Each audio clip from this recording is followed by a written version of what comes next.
नमस्कार. लिंगायत समाजातील मुलीचा बायोडेटा आहे. या मुलीची जन्मतारीख आहे 1993.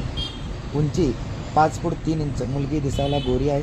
शिक्षण आहे M.Com आणि नोकरी CAचं नोकरी करते मुलगी. आणि या मुलीचा वडील बिझनेसमॅन आहे. आई गृहिणी. या मुलीला एक भाऊ. या मुलीला बहीण नाही. स्थळ आहे पुणे. अपेक्षा मुलगा लिंगायत समाजातील पाहिजे आणि त्याचं पोटजात कुठलाही असो. लिंगायत समाजातील पोटजात कुठलाही असो चालतंय. आणि अपेक्षा मुलगा पुण्यामध्ये स्थायिक असणारा पाहिजे, नाहीतर कुठल्याही सिटीमध्ये जिल्हा सिटी असलेल्या शहरामध्ये मुलगा असायला पाहिजे आणि तो इंजिनियर नाहीतर CA असायला पाहिजे, नाहीतर गव्हर्मेंट नोकरी असायला तरी पण चालते. जर कोणी या स्थळाबद्दल इच्छुक असाल